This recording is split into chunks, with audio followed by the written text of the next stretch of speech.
Corona की सूरत हाल ये है कि आज पाकिस्तान कोरोना केसेस के बारे में चीन से भी ज़्यादा है। यानी कि हमारे पास जो कोरोना केसेस यानी कि जो टेस्ट हुए हैं वो तकरीबन 86,000 हैं। ये मुसद्दिका केसेस हैं और ज़ाहिर है जिनकी अभी तक टेस्ट नहीं हुआ अलग है।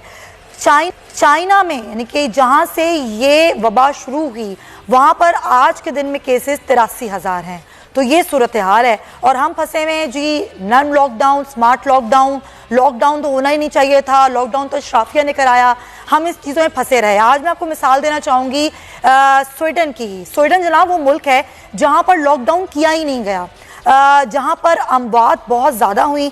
तकरीबन कोरोना वायरस से 4500 से ज़्यादा अफराद स्वीडन में बहाक हो गए हैं और वहाँ पर तादाद है मुतासर अफराद की वो 40,000 से ज़ायद है। यानी कि अभी भी स्वीडन में तादाद जो है वो कम है। हमारे पास 86,000 हैं, ये तादाद बढ़ रही है, रेशो बढ़ रहा है। उसके बावजूद अगर हम बात करें तो हमारे पास जो टेस्टिंग है वो अब बढ़ा के 20,000 कर दी गई। असद उमर साहब ने कहा था कि ये टेस्टिंग जो है वो हम बढ़ाएंगे और मई के महीने में 20 से 25,000 कर देंगे, लेकिन ऐसा ना हुआ। ये मई के महीने में 16,000 टेस्टिंग तक हम पहुंचे। उसके बाद ये कहा गया कि मई के आखिर में हमारी तादाद हो जाएगी 30,000 तक, लेकिन ऐसा अभी तक नहीं हुआ।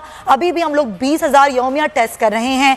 कराची की अगर मैं बात करूं तो कराची में अगर 24 घंटों में 8,390 यानी कि पूरे सिंध में टेस्ट किए गए, जिनमें से 1667 जो हैं वो पॉजिटिव आ गए हैं और सिर्फ कराची में ही सबसे ज़्यादा केसेस हैं। अमवात 555 में से 400 कुछ जो हैं वो सिर्फ और सिर्फ कराची में हुई हैं।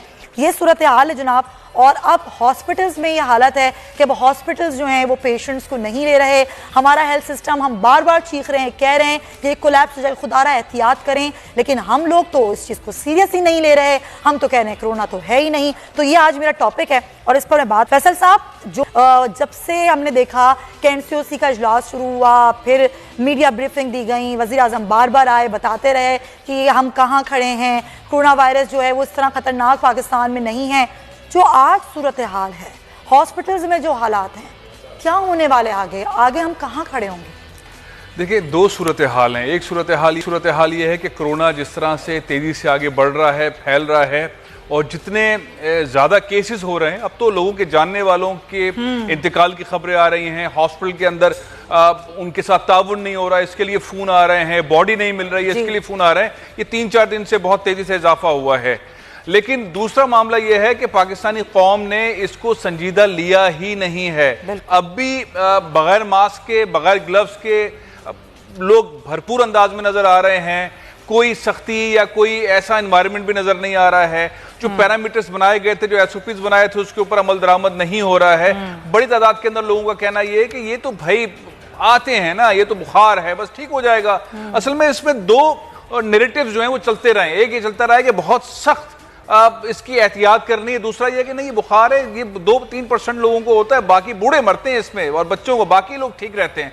लेकिन अब जो अमवात होना शुरू हुई हैं, जवान लोग इसके अंदर एक्सपायर हो रहे हैं, शहीद हो रहे हैं। बड़े बड़े ताजिर हजरात, बड़े बड़े बिल्डर हजरात इसके अंदर शहीद हुए हैं, वो बेएहतियाती से। तो फिक्र का एनवायरनमेंट है, लेकिन आम लोगों ने यह तय कर लिया है कि इस बीमारी से कुछ फर्क नहीं पड़ता और अगर जो कुछ भी होगा वो अल्लाह ताला की रजा है उससे होगा। वो इस चीज को भूल जाते हैं कि रसूलुल्लाह सल्लल्लाहु अलैहि वसल्लम ने हिदायत की कि जहां वबा हो वहां मत जाओ और जहां वबा है और तुम वहां हो तो वहां से ना निकलो। तो वो उसको शरीयत को भी मानने को, इस रसूलुल्लाह सल्लल्लाहु अलैहि वसल्लम की ये जो हिदायत हदीस है इसको भी मानने को तैयार नहीं है। और ये बड़ा खतरा है। जो आप बात कह रही थी, चीन से पाकिस्तान आगे निकल गया है, हम तेजी से आगे जा रहे हैं। हुकूमत की नहीं सुनी जा रही है, उलमा कराम की नहीं सुनी जा रही है, सिर्फ SOPs पे अमल दरामद हो रहा है। जो ऑफिस हैं, प्राइवेट कंपनीज हैं, मल्टीनेशनल्स हैं, वो अपने SOPs पे काम कर रही हैं, उस पर काम हो रहा है, बहुत अच्छा काम हो रहा है। अदरवाइज आम लोग इसके ऊपर बिल्कुल भी अमल दरामद नहीं कर रहे। जी हाँ, बिल्कुल ऐसे ही है। और हमने देखा कि जो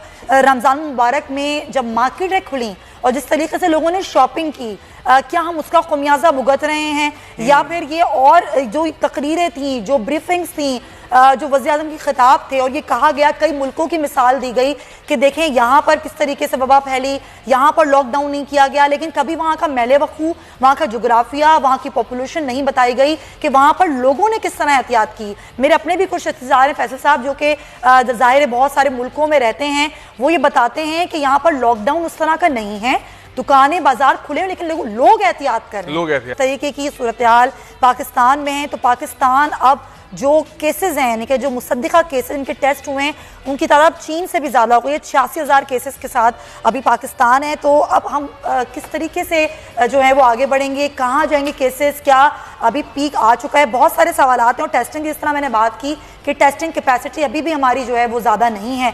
पहले अगर टेस्ट हो रहे थे एक दिन में 5,000 तो अब हो रहे हैं 20,000 से 25,000 से ज़्यादा टेस्ट नहीं हो रहे हैं।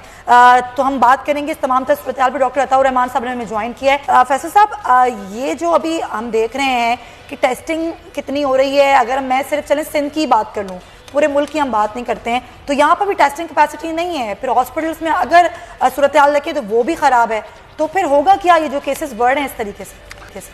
देखिए, मुझे ये नज़र आता है कि टेस्टिंग वाली साइड पर तो फोकस है ही नहीं, क्योंकि उसको टेस्ट करने से अब कुछ होना ही नहीं है, क्योंकि हॉस्पिटल्स सारे भर चुके हैं। अगर नहीं भी भरे तो सिंध हुकूमत कह रही है कि भर चुके हैं। अच्छा, अब मामला ये है कि किस साइड पर फोकस है। फोकस इस साइड पर है कि जो बीमार लोग आ रहे हैं उन्हें इलाज देने के लिए क्या किया जाए, क्योंकि इलाज की कैपेसिटी सिंध हुकूमत कह चुकी है, सारे हॉस्पिटल भर चुके हैं, जो मरीज भी जा रहा है उसे वापस लौटा देते हैं वो।